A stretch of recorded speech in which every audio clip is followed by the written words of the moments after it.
Hey everybody, it's Sean Gibbons from the Communications Network. Thanks for joining us today. Hopefully you'll know you're in the right place if you're seeing this slide, the nuances of pitching to US Latino media. That's what we're going to be talking about over the next hour or so with Julio Ricardo Varela and Jared Lilly from Futuro Media up in New York. A couple of quick things before I pass it over to them and we get underway in earnest. If you've been with us before, just bear with me. You know this stuff, guys. But go ahead and take your cursor, put it down and hover at the bottom of your screen. And what you're going to find is you'll see a chat box. So if you would, I'm going to go ahead and do this myself. Hey, everybody, type your name in and where you're from. See if I spelled that right. I think I did. Okay, so toss your name in there if you would. Go ahead and just type in your name and where you're from. It looks like we've got about 75. The room's continuing to fill up. So add your name in there. Hey, Claudia, Cindy from LA, Claudia from I can't tell where you're from, Claudia, but I'm going to assume someplace in California. Jackie in Illinois. Maurice in, where are you, Maurice? Sacramento. Wow, okay. I'm not even going to be able to keep up with you guys. You guys type fast, and I talk fast, but not that fast. So while you guys are doing that, chit-chat with each other. Along the way, in this chat box, we're going to be putting some links in that may be helpful to you. And our good friend Yabby, as she always does, is also live tweeting today. So if you need some notes, we'll have them on Twitter for you. The hashtag for that, if you want to play along, ask questions, chit chat with each other on Twitter, because you're one of those people who can manage a couple different screens. I'm not one of them, but if you are, that's cool. ComNetLive is the hashtag, COMNETLIVE, or if you just want to, refresh your memory from this after the fact. We're also going to be, my awesome colleague Stacy has made you all a cheat sheet for all of this, which we'll be putting in the chat box, and I think we'll be posting on YouTube when we post this webinar up online soon. So if you're wondering, is this going to be posted? Guess what? Yeah, we always do. So before we get underway, a quick little bit of background on this. I ran into Julio down in Miami. Goodness, this was back when it was cold, so it must have been like February. And he was part of a session about at the Night Media Forum focused on ethnic media. And we had a conversation after that. And I think I went up to him and was like, can we stop calling it ethnic media? Because it's really stupid and othering. And it's called journalism. But my guess is you're tuning in today because you have some thought about how your organization should be tapping into the US Latino market. And that's wonderful. I think you should be talking to as many people as you possibly can. You're in the business of doing good. Lots of folks need to hear about it. But I think what you're going to hear a little bit today may surprise you, maybe, and even delight you in some ways, that Julio and Jared have done a little bit of research through their work at Futuro Media, which is a wonderful organization. I'm going to tell you a little bit more about all the amazing stuff that they do, along with Maria Hinojosa in a moment. But one of the things that I think we're going to find out, I'll save the reveal to them, is that maybe the way you're doing this work right now isn't as effective as it could be. So between now and the end of the hour, guess what? We're going to try to get us all on a new path that's a little bit more thoughtful and driven by actual facts and data. Imagine that in 2019. All right, so with that, that was me yakking. I'm going to stop. If you have any questions, put them in the last little piece of business. Questions along the way, please. As you saw in that little chat box down there, just to the left of that, there's a little folder icon thingy that says Q&A. Put your questions in there. We're going to pause about halfway through, and we'll take some questions. Then again, at the end, these folks are generous enough to do that, and I believe they're also sharing their Twitter and emails and all of that. And we'll be happy to chit-chat with you if we don't get to something, that burning question that you have, and we just didn't have time. All right, so let me stop. Jared and Julio, please, gentlemen, take it away.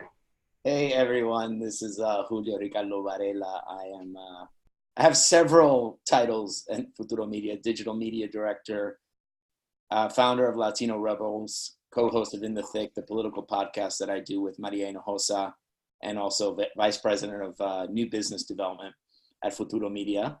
And in another area in the East Coast is my colleague, Jared Lilly. Jared, can you just introduce yourself? Sure. Hi, everyone. My name is Jared Lilly. I am the head of development for Futuro Media, so I am the fundraising guy. So here today to answer all of your fundraising questions when it comes to some of this. Yeah, and so basically you have myself, editorial, and Jared, so we thought it was really important. So who is Futuro Media? Let's just start. Before that, now I'm going to move it up. Let's just go over the agenda first. Basically, we're going to talk about who we are. Then we are going to do a sort of not a deep dive, but a beginning dive into the U.S. Latino media landscape right now. Number 3 is, how does the community consume media? And number 4, which is sort of sounds like a Jeopardy category, it's not just about Spanish. So who are we? Futuro Media is a nonprofit media organization located in Harlem on 125th Street and St. Nicholas Avenue. It was founded in 2010 by award-winning journalist Maria Hinojosa, CNN correspondent, NPR correspondent, anchor of Latino USA, co-host of In the Thick, and perhaps one of the most, if not the most, recognizable Latina journalists in the last 3 decades in the United States. We are a vibrant home for authentic and independent journalism with a focus on telling stories from a point of view often overlooked by mainstream media. So here is a couple of our properties. Futuro is the big production company. So everything we do is produced through Futuro. So if you're a fan of NPR and listen to us, listen to Latino USA, which is the longest running Latino public affairs show in the United States in English on radio. It's been around, we're in our 26th year. We produce that show for NPR. And so that is where, Harlem is where we produce that show, with Maria being the anchor.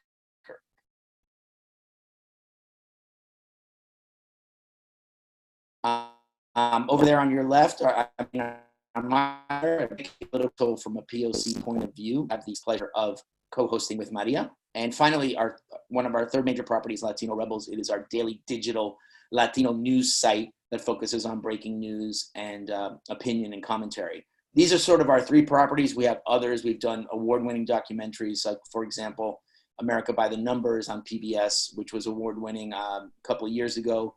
We did an election series as well. We also have new podcasts coming out. So we have a Futuro Studios, which we've begun to develop. So that's basically Futuro Media. Jared's going to talk to you a little bit about our mission. So as Julio mentioned, he used the term vibrant home for authentic journalism.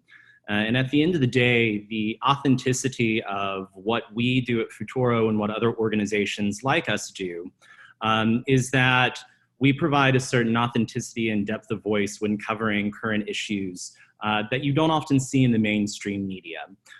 This is predominantly due to the way our organizations function from the get-go. We inherently foster a cultural competency in our staff and our reporters that really affords our organization an opportunity to provide unique context through our reporting. Current highlights I can say from our reporting that we've done recently was reporting that we did around El Paso as well as Puerto Rico over the summer.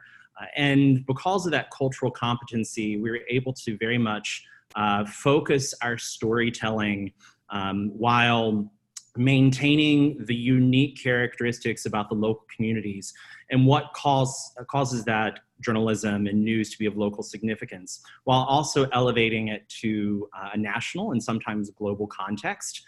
That allows us a certain nimbleness and a different perspective that you do not often see in mainstream media.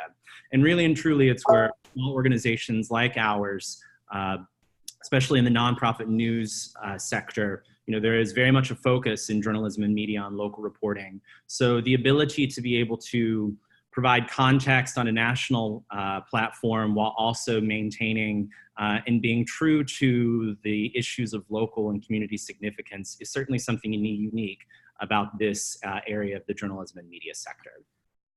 So with that said, what we don't like to be called is ethnic media. So we just dove right in, and I'm just going to be really honest, because as a journalist, I'm known for my just cut to the chase statements. And the reality is, for any media organization to survive 20, 30 years from now, or even now, it needs to realize that the demographic changes in the United States are now, and that today's youngest, quote unquote, niche media consumers will be tomorrow's mainstream media consumers. So basically, ethnic media is the mainstream, and that's what Futuro does. So let's dive in, right? That's a little bit about us, but let's dive into what is, when you hear the US Latino population, or if you've heard the US Latinx population, where does it stand right now in 2019? So there's a couple of takeaways that I want you to sort of keep in mind here.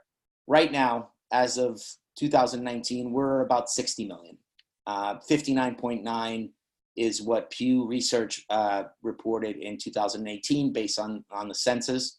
But it's safe to say that around 60 million right now in 2019, it's probably a little bit over, making the US Latino population the largest ethnic group in the United States. The fastest growing region, based on Pew, since 2008, is the South, which I think a lot of people might not know. That that we have seen a much greater growth in the southern region in the Latino population in places like, for example, Georgia, North Carolina, and other places like that. And then, even though the population might not be big, although it is getting bigger, the fact that the fastest growing states are actually, I'm pretty sure, states you probably would not even have on your list. North Dakota at 135%, South Dakota at 75%, Montana at 55%, New Hampshire at 50%, and along with the District of Columbia at 57%. And finally, the median age of the US Latino population, according to Pew and the census, is at 30. I think it just went down to around 29, but compared to the white population, with the median age as being 44. So what you have is a younger, diverse population that's growing pretty much all over the country. It's also an engaged population. Like I said, US Latinos are the largest ethnic voting group in the country, estimated at 29 million in 2018, expected to be over, I believe, 31, 32 by election 2020. According to US Census, the 2008 midterms voter turnout increased by 13 percentage points, a 50% increase, 5-0, in Hispanic voter turnout, and current estimates out of 2020 would suggest that that trend is going to continue to go up. Then there's one thing that I like to say about this very engaged population. They're not only engaged civically, or they're starting to get engaged civically, but also they're engaged economically. If you took, according to the Latino Donor Collaborative, which did a study a couple of years ago with award-winning economists, the gross domestic product of the US Latino population, if it were a country, it would be the 7th largest in the world, with a buying power estimated at $2.13 trillion. So as a quote, in short, don't other us, don't put us in some corner and treat us like a checklist item, engage us instead, connect with us, and like I always say, we're very fun at parties too. So that quote is actually attributed to me perfectly for this webinar. So one of the things that I tell people that really want to start diving into sort of the history is to really look at what the fabulous work that's been done by Pew Research, Hispanic Trends. And I really tell people to start with what they've done about 6-7 years ago. They did a report in 2013 that began to get to look into media consumption in language when it comes to US Latinos. And basically, pretty much confirming what a lot of us in the industry already knew. And I've been a journalist, for decades, and but I've been really back in the digital space since 2008. And I kind of knew this, but it was a very strong validation that a growing share of Latinos get their news in English.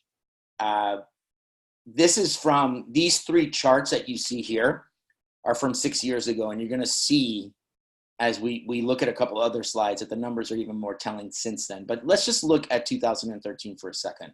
So figure 1, as you can see, where in 2006, where the consumption of news media in English and Spanish was at the same level, now you're looking at a spread of about 14 points, with 82% of news media in English, 82% being consumed, while only 68% in Spanish. Can you repeat that? Because that's a big number. Yeah, I can do that. I think that's not what people expect, right? No, there's an overarching 82%, and that's in 2013. And you're going to see this. This is now, you'll see other slides that I have. And also within this, so how do you get to that 82%, right? As you can see, another way to look at this is that, sorry, let me go back there. Another way to look at this is that you also have more content in both languages. So like so for example, someone might read something in Spanish, but they'll get more of their content in English. And even though you get to see Spanish speakers increasing with Latinos under 5, you're also seeing a very significant increase in English proficiency. So basically what you're seeing is a bilingual, bicultural population that is more English dominant. So now so it's not like Spanish goes away. It just starts taking a lesser importance in this. And that was 6 years ago. When you and I were talking about this before we came on a couple of days ago, one of the things that struck me was that this seems to be indicative of a population that is now several generations deep. So if we're going to conversation thinking this is about immigration, it's not. No, it's not. And I have a final slide that kind of shows that, sort of my ta-da. But that's exactly right. You're seeing a population that is going from first generation to second generation to third generation. What I like to say is, I'm originally from Puerto Rico. My dad's from Puerto Rico. My kid's from Milton, Massachusetts. So there you go. I mean, it's just, there it is. And so my story, multiply that by millions. But let's continue. Let's move on to 2016, because here we go again. And there was another finding. And basically in 2016, Latinos primarily consume news in English, with 83% saying they get at least some of their news in this language on a typical day, right? So you can see it's 29 only in English, 54 in both English and Spanish. And then at the same time, a comparable share, 71% said they get at least some of their news in Spanish, and that's only 17% only in Spanish, and 54% in English and Spanish. So basically what I'm saying is you actually have 3 sectors of a news consumption market. And everyone really thinks that the most growing market is the Spanish only market. So that's where you hear the Univisions and the Telemundos of the world, when in fact, close to, 80%, more than 3/4 of this community actually gets English content or bilingual content that is English dominant. So basically the big takeaway about this is that English is the delivery system in a lot more ways than Spanish. Just letting that settle in for a second, because I'm going to go to 2018. Combine that with the fact that this population of media consumers is now much more digital than the previous generations. And so remember when I say the median age of the US Latino population is 30? Well, that translates to millennials, right? So you're looking at the median age. It's a younger population. Millennials who are Latino use English language news sources more than older generations, with 91%, right? Compared with 68% who consume at least some of their news in Spanish, right? So these are the things that, we're seeing a more digital English dominant trend. And this is where I kind of want to just make sure that people are clear about this. Like, you can see even here where younger Latinos and Gen Xers like myself, very proud Gen Xer here, are right there with you, my friend. Yeah, the trend towards digital. Look at this. I kind of think like I played a role in that. I'm just gonna say, when I created Latino Rebels, no, with my Gen X crowd. But you can see a much bigger jump in digital, even now with baby boomers who are Latino right here, and even with sort of the silent greatest generation. So what these are, this is your future right here. This is your future, the one that I'm circling. These are the 20-year-olds who are going to become the next, the more civically engaged.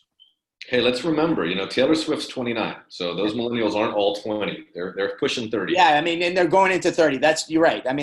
But and just to say, you're not even looking at the next, Generation Y, which is even younger and more digital. So it's just a demographic thing here. Millennials are American millennials are the largest cohort of humans on the planet. Exactly. And Latinos make up for a significant share, and they're the fastest growing under 30. So you have a median age of 30 in the United States that's Latino. And the youngest median age of any group in the United States. I'm going to stop for a second. Any questions? Yeah, we have a bunch, so let's get to it. All right. So Samantha asks, Julio, what is your guidance on using the term Latinx versus Latino?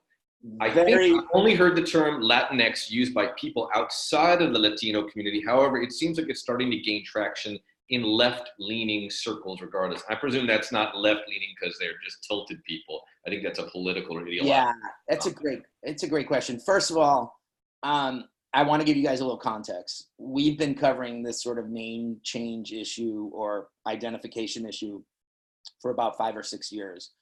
And we've written, we actually were one of the first outlets in the United States to actually begin to cover this issue. So we published several essays about the use of Latinx on Latino Rebels. And we also did a very deep dive on Latino USA on NPR about this. So I've seen sort of I've seen this evolve. The origins of the word get into, for people that understand Spanish, that because it's gender specific, there's a movement linguistically with the use of Latinx to say that it's more inclusive. At the same time, this is what I mean when we're not a monolith. That use of Latinx definitely skews younger, right? There's a reason why, like, I'm doing this presentation and I'm the Gen Xer. I don't use Hispanic. I've used Latino. I mean, we have a show called Latino USA and Latino Rebels that are established brands. So it kind of speaks to how complex this community really is, because to be very overgeneralized here, it does skew younger, and I see it in more outside outlets that aren't Latino leaning.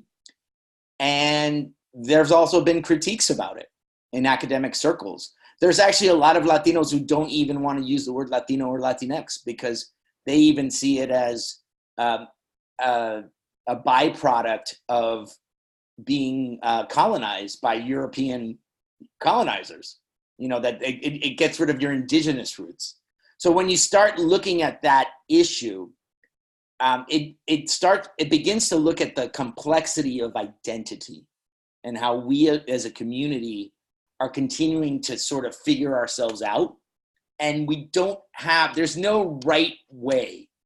Like my philosophy is like, you identify however you want to identify, but that's a tough thing when you're trying to be a communicator, right? It's a very excellent question.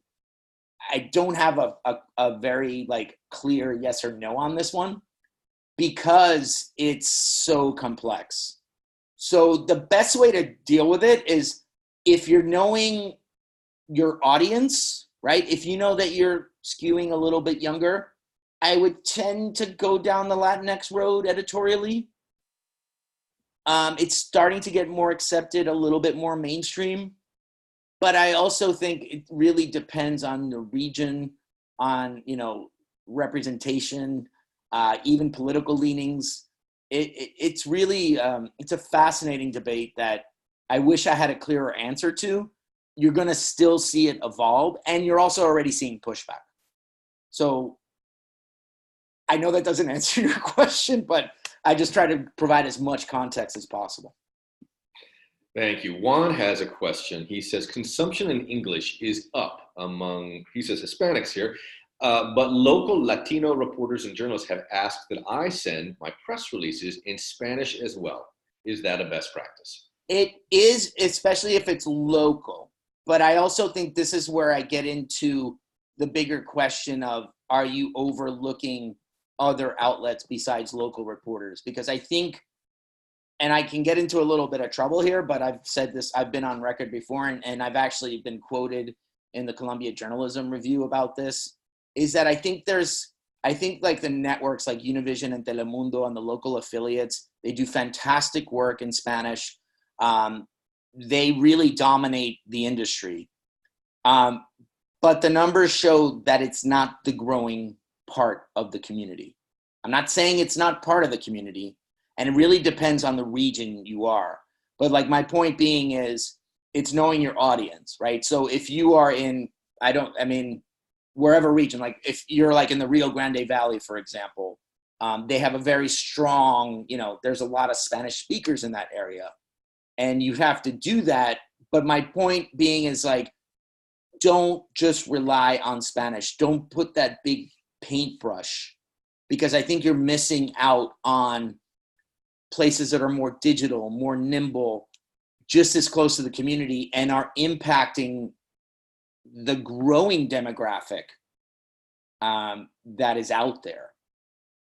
So it's kind of like just sometimes translating into Spanish, I get it, but don't make that your only strategy, and don't always, like, local is important, but there's other local that's not Spanish that deals with the Latino community, is what I'm saying.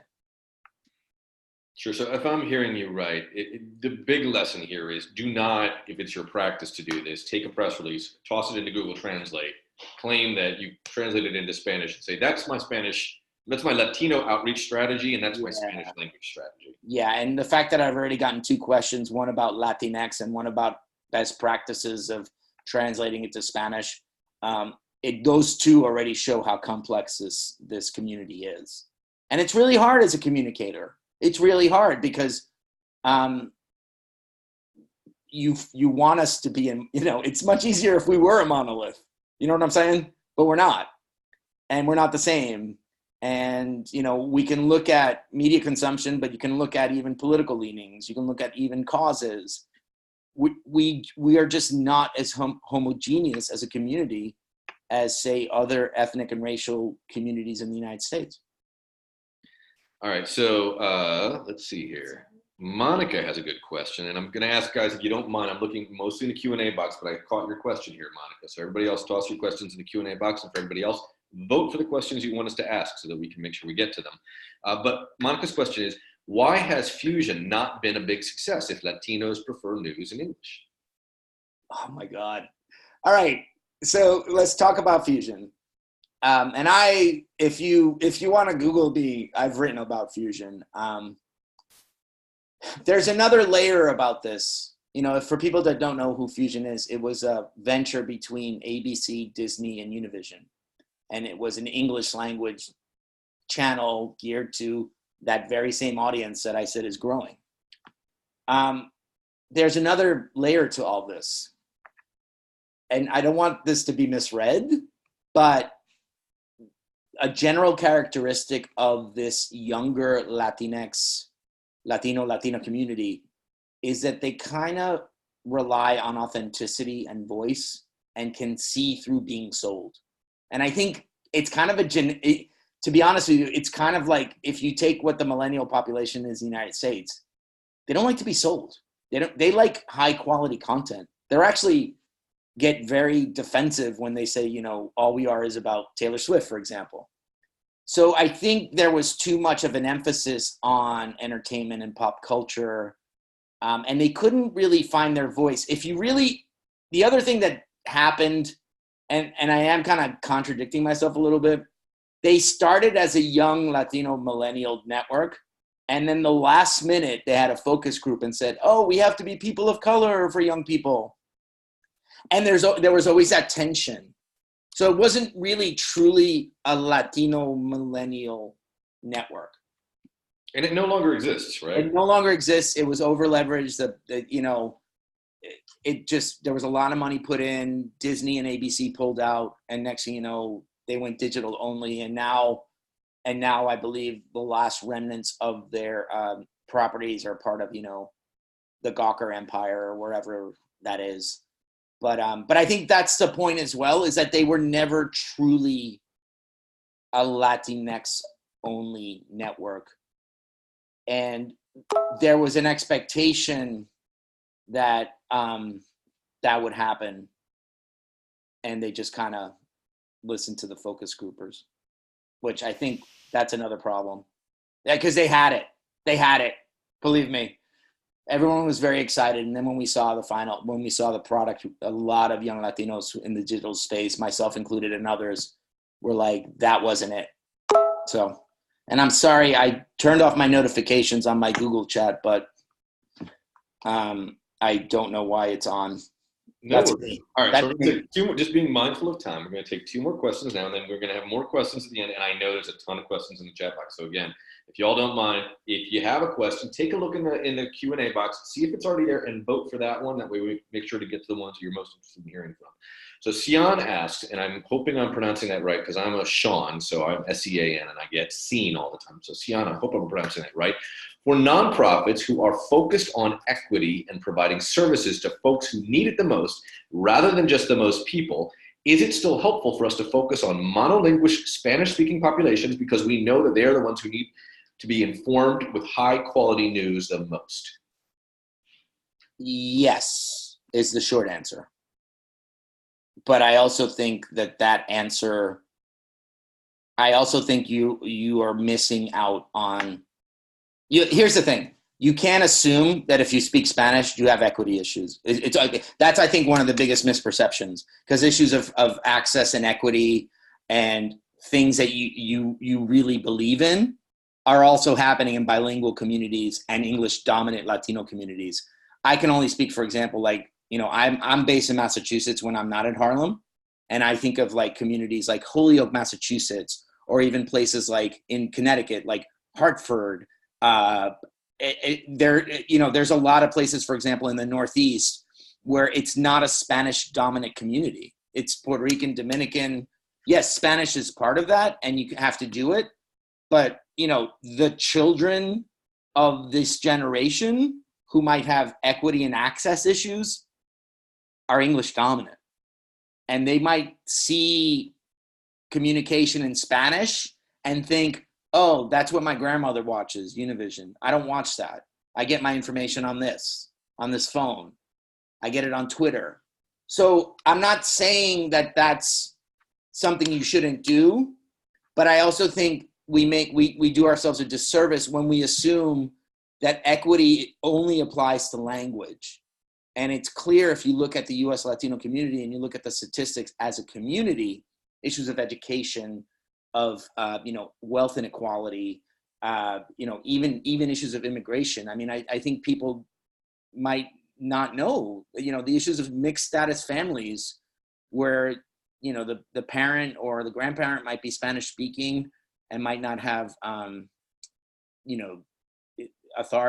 be authorized to live in this country, but their children are US citizens and have grown up in the United States.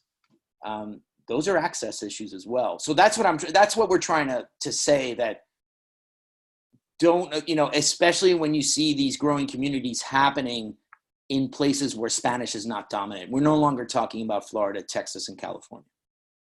Like, when I start showing states where, places where, the US Latino population, although we've seen a little bit of a flatness, not much. It's still trending into sort of this classic, we're becoming more and more a fabric of this country. So even though you hear that Spanish is, there's this quote out there that Spanish is, the United States is like the second or the third largest Spanish speaking country in the world. I think I think you have to tell yourself, where are you getting that?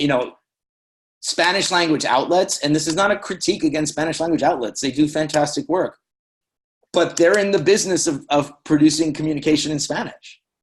And we're just trying to tell you that they don't represent the full community. And it's bilingual, bicultural, more English dominant. There are other sectors in this community that are part of the growing demographics of this community. Let's leave it there on the questions. I promise everyone we will come back, and I'm quite confident that Julio will be happy to take questions by email or Twitter if we don't. Oh yeah. We got our contact info, seriously, and this is just the beginning of the conversation, and I'm glad my colleague Jared is here as well, because I told him I was going to be in the zone and he could just like make sure that I'm doing it right. So we're always here, and this is not going to end after the next half hour. So let's keep going. All right, so let's go right ahead. Thank you. You're welcome. So one of the things that I really think anybody who is really interested in understanding the media landscape of this community needs to read this new report that was done by the Newmark Journalism School out of New York, out of City University of New York. It basically is a self-reported tool. They did an amazing work. It was actually with help from the Knight and other, I believe, other funders, talking about what is the Latino media landscape. It's an excellent resource. If we began to look at this, we could spend like 6 hours. But basically what they did is that they reached out to every outlet that they knew, interviewed them, they submitted their information, they did some top conclusions, and they basically confirmed a lot of what Pew is saying. There's still sort of this imbalance. You know, there's a need for local in Spanish, but there's a need for local in English for this community. And I think if you start looking at this report, you could get lost in it. So I wanted to make sure that everyone is aware of this. It's a very excellent read. It's eye-opening sometimes, and I use it all the time. And I just wanted to make sure that people were aware of that. So it's called The State of the Latino News Media. You can Google it. I linked it there. And it's not a heavy document, but there's a lot of wonderful information. So if you're looking at places, if you're looking at local places, there's a lot of outlets here that are listed. And it's a good place to pitch. It's a good place to, there's so much information here. So I wanted to kind of talk a little bit about what I mean when, you know, you want to just go down the Spanish route and translate things and, you know, just give people this and it's just Spanish only and raise the trumpets. And, you know, in 2016, New York Times, they launched NY Times in Espanol, a site that essentially translated or wrote a handful of New York Times stories a day in Spanish, right? So maybe like 8 or 9. In 3 years, it was out of business. It's shut down operations about a week ago. So what do we learn from that? It's that question of, who's your audience, right? Who was this intended to? Was this intended for a US-centric audience? If that's the case, I dare to venture that most Latinos, that demographic that I showed, are actually reading the New York Times in English. And they're actually asking for more content that reflects their community in English in the New York Times. And then something in Spanish, even though they did a fantastic job. I mean, I know the people, it was really good. But is it for Latin America? Is it for the United States? Is the level of proficiency in Spanish different? You know, how many native Spanish speakers do you have in the United States that would actually consume this type of journalism in Spanish? Is it a translation? Are people interested in reading about, you know, the New Hampshire primary in Spanish? Is that what political geeks are doing who are Latino? So there's a lot of reasons, a lot of questions, but this is just one example of an outlet. As you know, this is the paper of record that in 3 years they did resources and they went out of business. Who was reading them? Do they have impact? Are they close to the community? Or are we just seeing a translation of the New York Times that looked good, was a checklist item, but wasn't really doing things that would reflect this US Latino population? And again, they probably did some examples, but did they do enough? And was the strategy correct? So that's what I mean, where it's like, oh, let's put everything in Spanish. That shouldn't, you know, in 3 years, New York Times in Espanol is out of business. And it's sad because they built, or they gave opportunities. You know, I'm not a big fan when my colleagues lose their jobs. And so this was an example. So anyway, so you're probably going, so what do I do? Like, what are some of these outlets? Obviously, going here to the State of Latino News Media, you can get a drill down both locally and nationally. But what we did, at least for you, is to begin to give you a handful of just a couple of outlets that are digital that would actually be interested in what you guys want to pitch. Obviously, 3 of them are ours because this is what we do. We're a nonprofit media company that does, you know, independent journalism each and every day. These are examples of what we've done just in the last week. This is just some examples of what we've done. So LatinoRebels.com, LatinoUSA.org, InTheThick.org, which is a podcast that we do, but we do cover issues that pertain, you know, things that interest our community. We will spend, you know, 20, 25 minutes discussing it. Another great site is remezcla.com, remix in Spanish, as they say. They are also interested in issues that you might be pitching, as well as the Latino outlet, the Latino space for NBC News. They do amazing work, and they're always looking for stories. And finally, I've also linked to the National Association of Hispanic Journalists, because besides the State of Latino News Media report, where you have contact information, if you really want to look at, you know, 300 to 400 outlets that are doing this work each and every day, NAHJ, that's what it's called, also can connect and network people to the right outlets as well. So this is just a flavor of what's out there, and we wanted to make sure that you are aware of it. So with that said, we can go to the next round of questions. And we have quite a few. All right, let's go up to the top. Luisa asks, and I think we kind of answered this, but maybe there are a few more that you can just riff off of. What are the top digital outlets that reach Latinos in English? I just listed 2 of them. I know you did. You got any more? I know. I listed, you know, obviously Latino Rebels, Latino USA, Remezcla, the Latino arm of NBC News. I would also look at places, although I haven't seen a lot of. You might want to look at Me Too, MITU. They do some of it, although it kind of skews more pop culture. You might look at BESE, BESE, which is Zoe Zaldaña's outlet. Again, they kind of are very LA-centric and kind of they'll work in issues of social justice and other social issues, but they also tend to be in the pop culture space. But I've seen both those outlets do that type of work. Another thing I would consider this is why I offered the National Association of Hispanic Journalists. The good news is that, you know, when people are like, oh, media is not diverse, yes and no. What the best way I would suggest to look at this is, you know, places like the LA Times, you know, would have people like Esmeralda Bermudez, or I'm losing everyone's name, like Gustavo Arellano, Daniel Hernandez.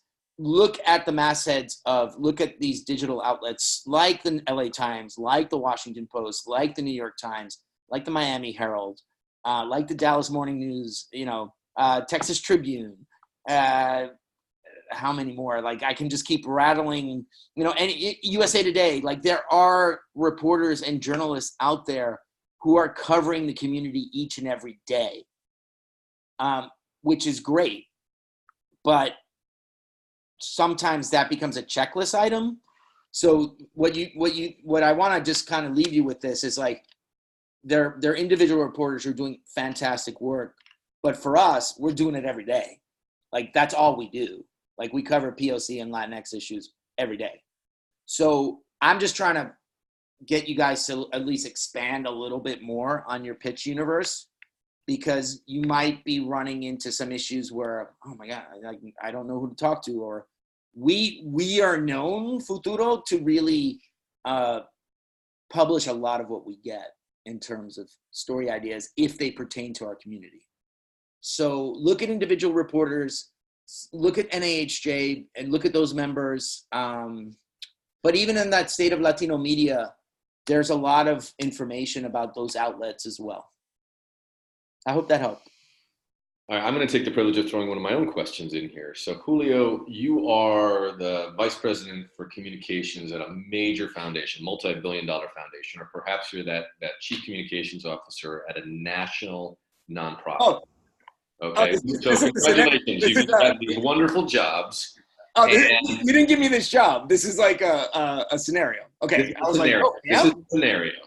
And you are mindful of some of the things that you've learned today, that there is this explosive growth of Latinos, particularly among millennials and presumably Gen Z as well, that they're reading more and more bilingual content or even more English only seems to be what's trending.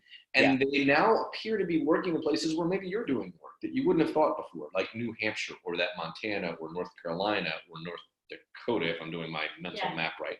Suffice to say, how would you spend your resources? How would you build your team internally? And then how would you build an external plan to try to talk to this growing group of Americans? That's a good question. I just want people to think about how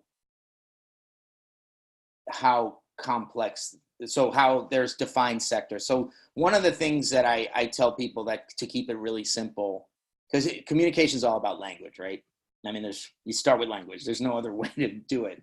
So I think when and I've been in sort of not only the journalism space, but also in the publishing space and in the English language learner space since the 90s, where we've been dealing with like English proficiency and in how do you use bilingual education to communicate to be a better English learner.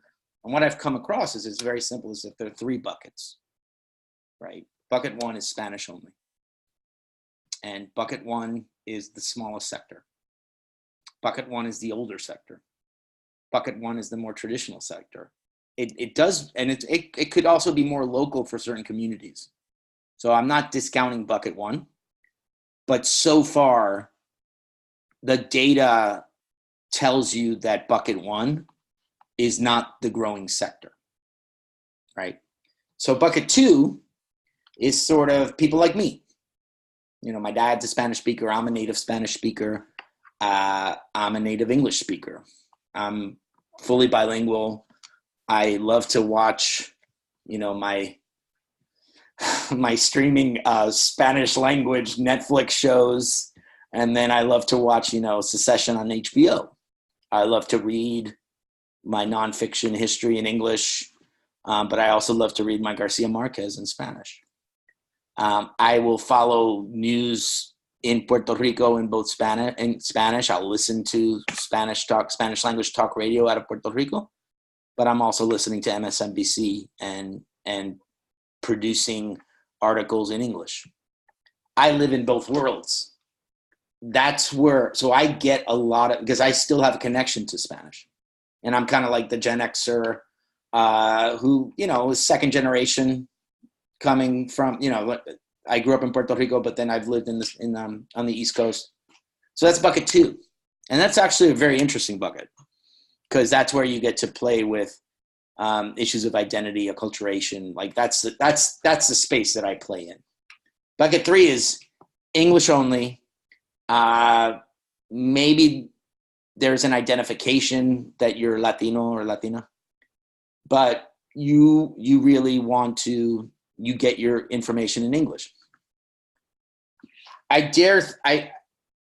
can't speak to everyone, but I'm pretty sure that everyone knows it's like on a Spanish language space, you know where to go, right? You know where to go if you need to pitch something, right? It's your local Univision affiliate, your radio. Maybe there's a Spanish language newspaper like La Opinión in LA. So you know where to go there. You're still trying to figure out where to go with bucket 2, with bucket 3. So I represent buckets 2 and 3. And I think from a level of resources, those are the growing ones. those are the ones that are showing impactful journalism, but they kind of get, I feel like we're doing work that's a little bit ahead of our time and that everyone's going to catch up to us. So from a business perspective, I want to begin to establish sort of those younger readers and consumers of media, because they're not in bucket 1 anymore. They're in buckets 2 and 3. And like I said, that 18, 19-year-old, 20-year-old who's interested in social justice or whatever your issue is reading Latino Rebels, is reading Remezcla, is reading, NBC Latino, is listening to Latino USA. And those are the people that are going to get there, in 15, 20, 30 years, they're your next, engagers. They're your next, like, civically, they're the people that are for causes. They are the people that are going to be giving to donating to your cause. And I just feel like that's where there's a disconnect. I've seen Spanish language campaigns. They're fantastic.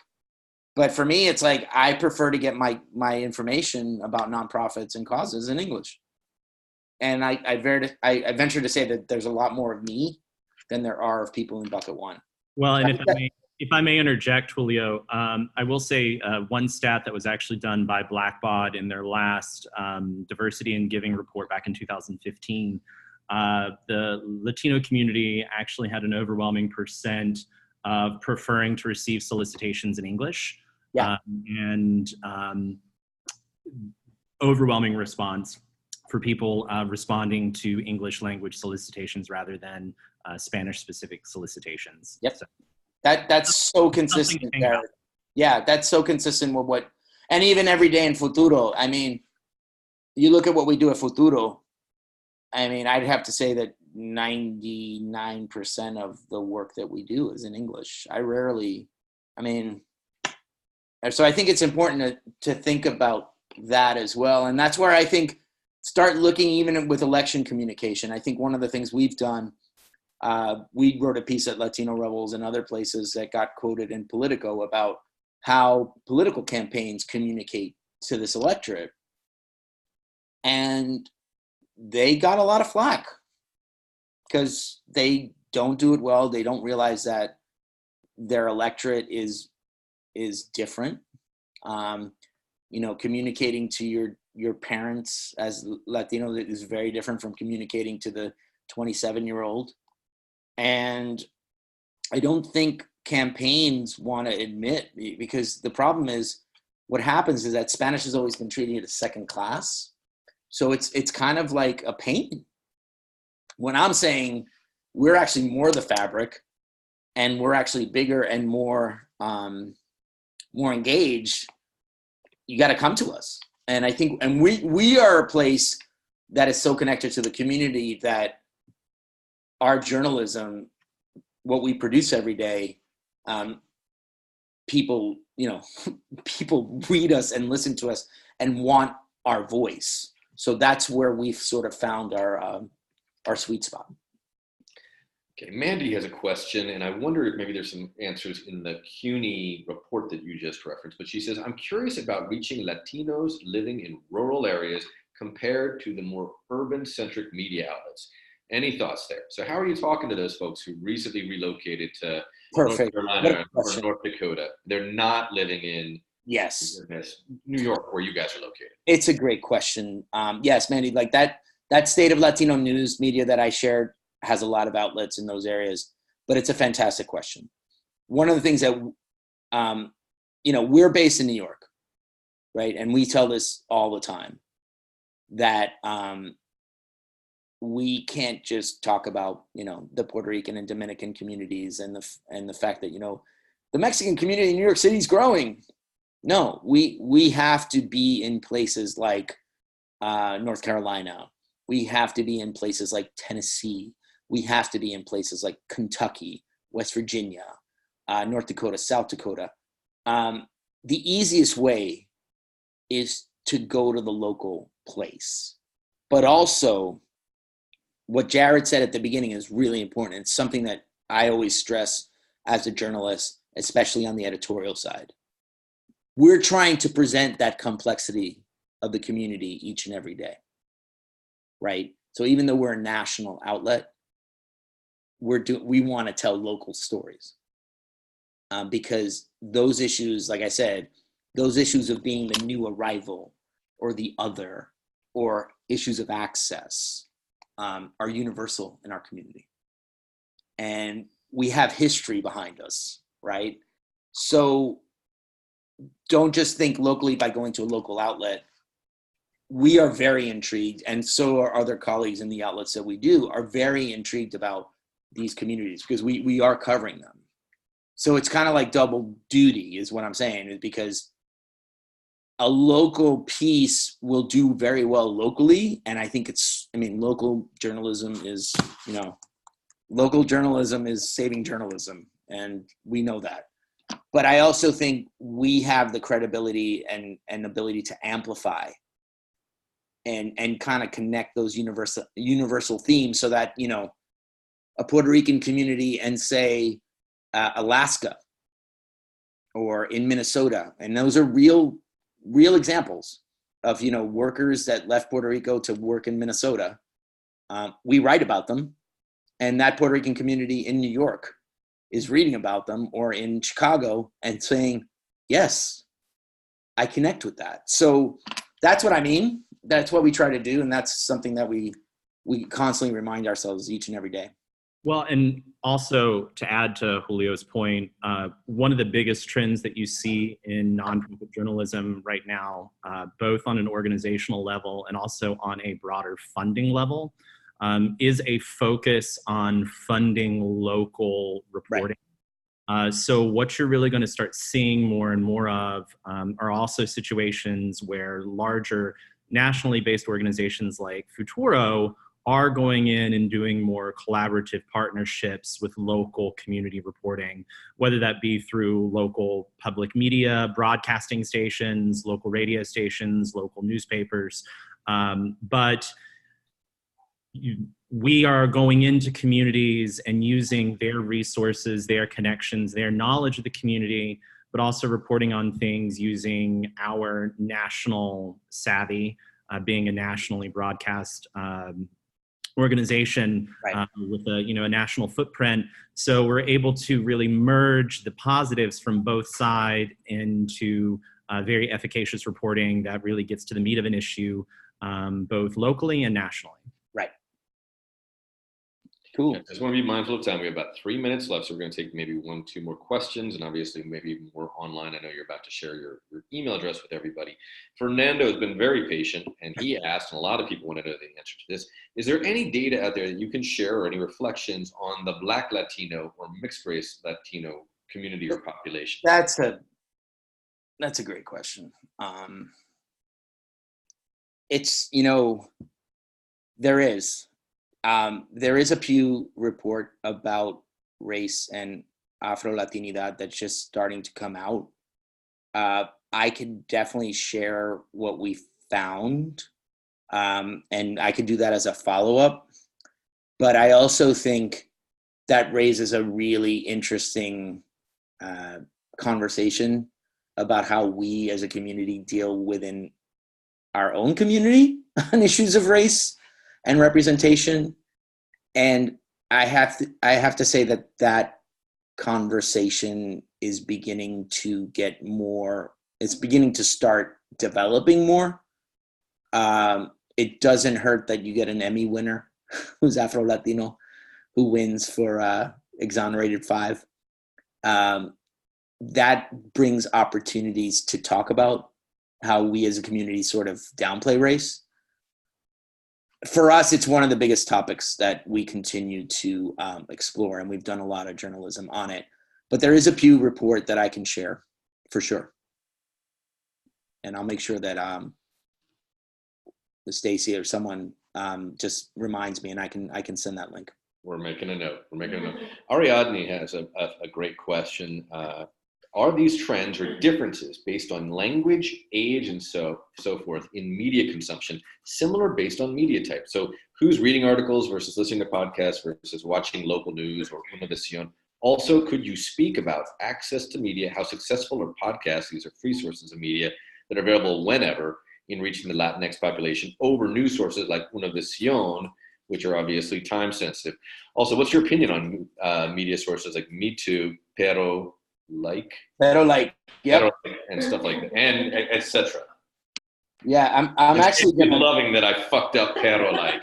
No, it's okay. I know exactly what the question was. So, let's just start with the podcasting for first of all, because I'm actually going to show, if you have iTunes, Apple Podcasts, there's actually, because it's Hispanic Heritage Month, there is actually a carousel of all the Latinx and Latino podcasts right now that are Latino centric.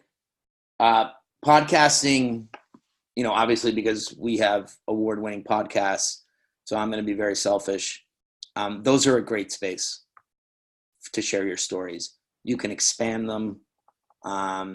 You could actually have a voice or an expert. As a podcast host, I love talking to someone for 25, 30 minutes and then recording the conversation and being like, there it is. I get more out of it. So so definitely look at those, because I think podcasting is great. The other question about the trends, about is it an age thing? Yes. Yes, it is. I mean, I know Telemundo and Univision are doing things, Telemundo's doing like younger programming, and they're getting really good ratings, but it's still very, telenovela driven. And there's always going to be, and this is kind of the elephant in the room, there's plenty of media consumers in this community who question the intentions of Univision and Telemundo. Like they're controversial. Like, we've written about it. So that's why I mean, like, the space is much more varied than we give it credit for. Then places like Me Too and Pero Like, they're very, for what they do, it's good. I mean, some of it's good. It's just not me anymore. So for me, what you're seeing is, as this millennial class starts getting into their 30s, the chancleta jokes and listicles and quick viral videos of identity become a little stale. And you kind of have to refresh yourself every couple of years in this space. So I'm not saying that what they don't do is, I'm all for having different outlets. It's important. But I also think that eventually we have to challenge ourselves as media makers to be like, are we doing the best for our audience? So and that's the big question. I'm very lucky to be in a nonprofit that I am not tied to, hits and ads buys and likes and clicks, and I have to make sure, I have to commercialize myself. So I'm in a very privileged, blessed position, because there are cases of some of these outlets that have lost money and they've shut down, Voxy, the first iteration of Me Too, there's places like that. BuzzFeed Mexico shut down. HuffPost Latino shut down. CNN Latino shut down. So I get that, because I think there's a financial pressure. But I also argue, as a community, is like, are you supporting the right voices? Because we've been around for 8-9 years and we have impact and we have a sterling reputation, and we want to elevate our journalism each and every day. And I think that's where a large portion of this community wants to be at. So that's my answer. I have people who work, I know people that work in both of them. And I love some of the things they do. And I've been critical of some of the things they've done. And I'm very public about it. So I have no problem recording it and putting it online, because I've said it before. So. All right, we are over time. We have, you're not going to believe this, but I think we have 14 questions waiting. I don't know that we're going to have time to get to all of them. What I might suggest is maybe we can turn to the next slide, which is your contact information. So everybody can do that. And while we're doing that, if you need to leave, we get it, because I see we've lost a number of folks in our audience, but maybe there's one last question just to take, which is Fernando, again, asking, a lot of folks are curious about the answer to this, is what about Hispanic Heritage Month or even Cinco de Mayo? What are the appropriate ways to leverage these opportunities in time? I'm just asking the questions, man. No, it's a great question. And Fernando's my brother's name, so I will take more questions from Fernando. So I do think that it's very easy. That's what I mean, where it's like, don't treat us as a checklist item. Because for me, you know, Hispanic Heritage Month is every day.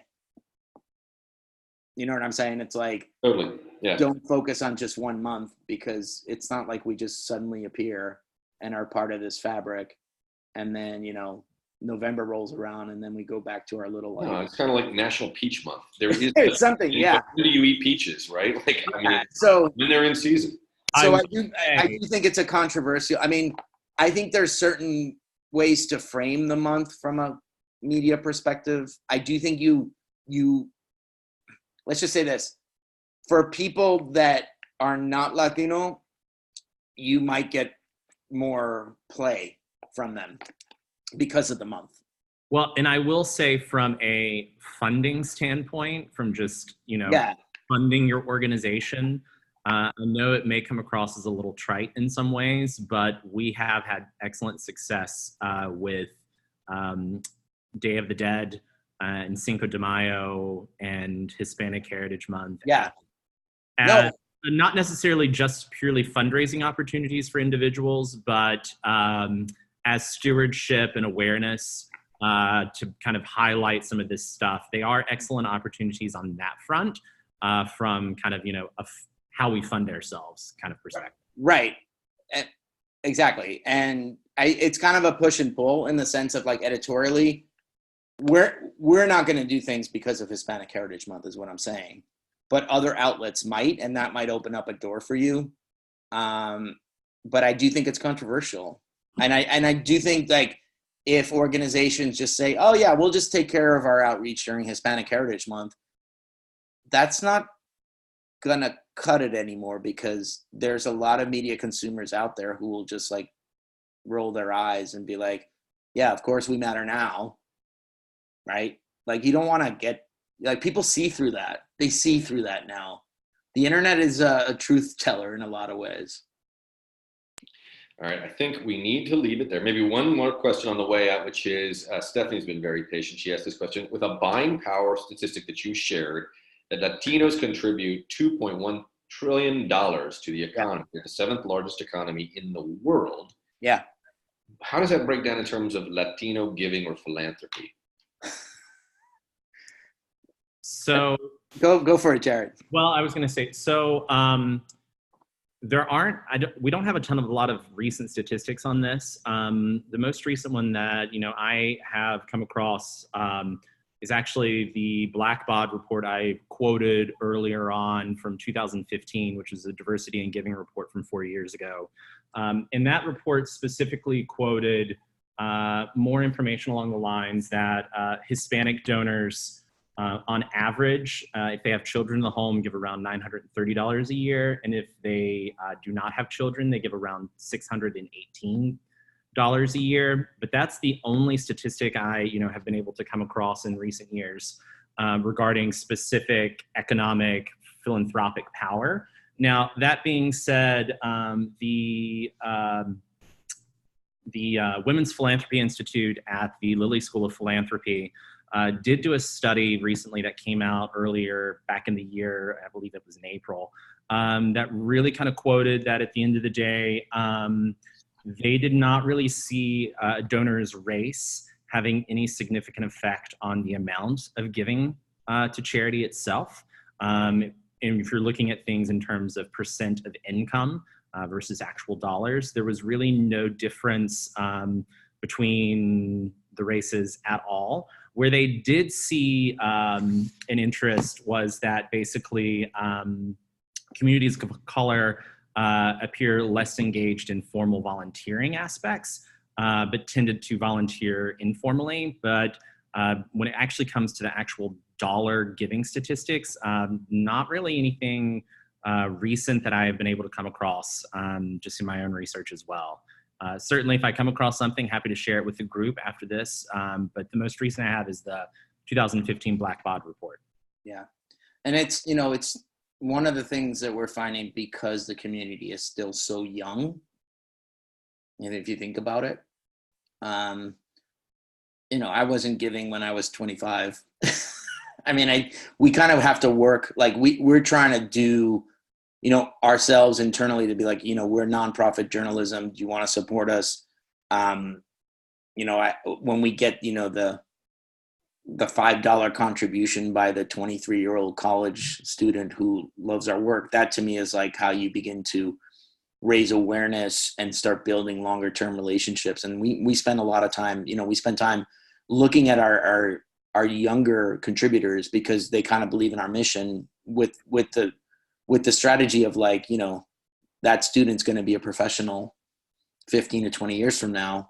And if they become a fan of Futuro Media as they grow with us, we're building sort of like our supporter. So it's kind of we're doing a lot, as you can tell. And we're grateful that you're doing it. It is great to get to visit with both of you. I'm just mindful and want to be respectful of your time. I know other folks have maybe a commitment because a lot of folks are now turned away. We will share this, everybody, online on our YouTube channel and on comnetwork.org in the next couple of days. So keep an eye out for that.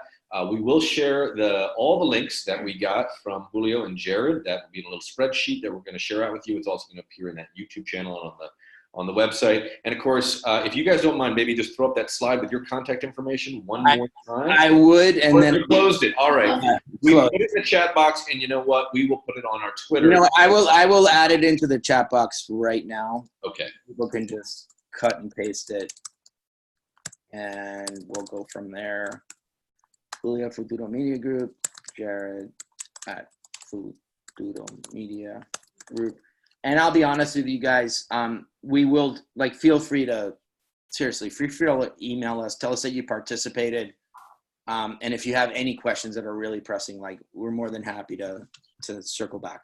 Well, I wonder if maybe we could, and I should probably be doing this offline, but maybe we can bring you back in a couple months. We can go a little bit deeper onto a dive into that CUNY piece, and also talk a little bit about the difference between local versus national. I don't think. That's the way. I like the fact that you just commit me to something. Yes, sure. All right, great, wonderful. We'll see everybody again real soon, and we'll see you two gentlemen real soon. Be well. Thank you so much. Bye, guys. See you. Cheers.